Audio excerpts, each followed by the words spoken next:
Olá para todos, muito boa tarde. Mais uma rubrica Ler Sem Ver e mais uma vez eu trago aqui o meu autor favorito que eu já aqui referi, que é Stephen King. E hoje trago o livro Zona Morta, mais uma excelente obra deste autor norte-americano. Esta história passa-se alguns no Maine, também se passa em Castle Rock, aquela mítica cidade fictícia criada por Stephen King, e trata da história de John Smith, um professor do liceu, que um dia, ao regressar de táxi para casa, depois de uma noite na feira com a sua namorada, tem um acidente e fica 5 anos em coma. Os médicos não acreditam que ele volte a acordar, mas isso na verdade acontece, e depressa os médicos descobrem que ele tem várias lesões no cérebro. Uma delas, bem antiga, antes do acidente, foi quando ele caiu em criança, quando andava a patinar no gelo, e os médicos descobrem que ele tem ali umas lesões que lhe limita a capacidade de se lembrar de objetos comuns, mas em contrapartida ele tem um dom incrível que intriga os neurologistas.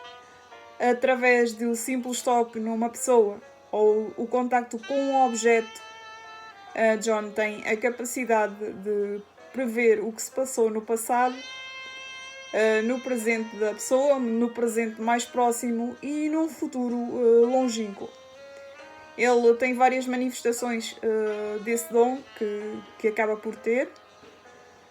Um deles acontece quando ele está na sessão de fisioterapia, que naturalmente, passando muitos anos em coma, tem necessidade de fisioterapia, e avisa a sua fisioterapeuta que deixou o gás ligado ou qualquer coisa. Não era um gás, era um fogareiro, e que estava a colocar fogo na casa.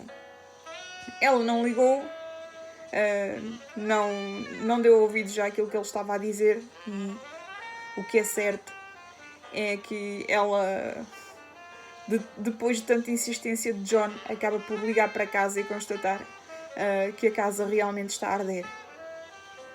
Tem outras manifestações de situações. Ele consegue, através dos objetos, aferir de quem são, o que é que estas pessoas estão a fazer na vida, como se sentem, etc. E também houve uma vez em que ele previu que algumas pessoas fossem a uma festa de formatura de um aluno a quem ele dava aulas particulares. Impediu que algumas pessoas morressem num incêndio que na verdade aconteceu. Ele só teve tempo de avisar aquelas pessoas que eram mais próximas do aluno. As outras inevitavelmente acabaram por morrer fulminadas por um raio que caiu no salão onde estava a decorrer a festa. Eu não sei se aquilo era uma discoteca, se era um bar, e porque também olharam para o céu e não havia tempestade nenhuma, mas o que é certo é que o local foi fulminado por um raio. Isto tudo vai muito bem. Paralelamente vamos ouvindo falar de um político, o Greg, que é um político proeminente, é seguido por imensa gente, tem uma espécie de guarda-costas, que são os motoqueiros.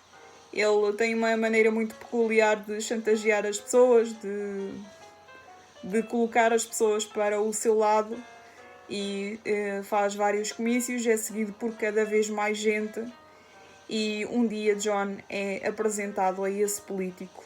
Quando tem algum tipo de contacto com ele, ele fica simplesmente horrorizado, porque vê ali que o político vai ser presidente dos Estados Unidos e, mais do que isso, vai desencadear uma guerra com recurso a armas nucleares, onde vai graçar a destruição, a miséria, o caos.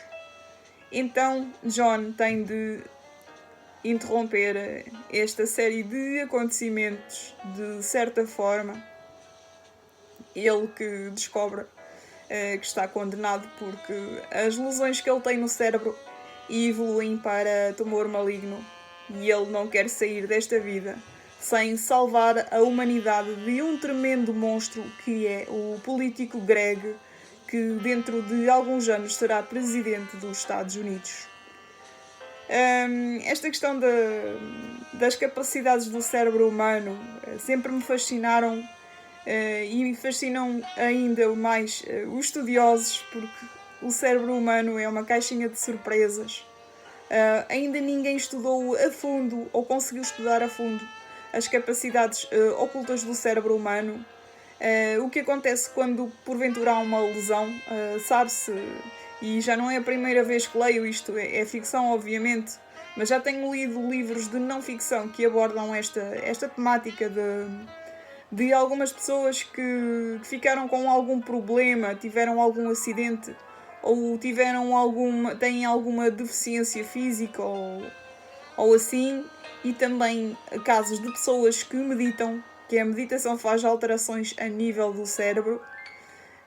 O cérebro, basicamente, através da meditação, é como um músculo que vai sendo treinado, e sabe-se que estas pessoas desenvolvem capacidades incríveis e nunca se sabe, os especialistas desconhecem completamente as reais capacidades do cérebro, ainda não detectaram, ainda não mapearam certas zonas do cérebro humano, e daí Stephen King ter explorado e bem esta situação.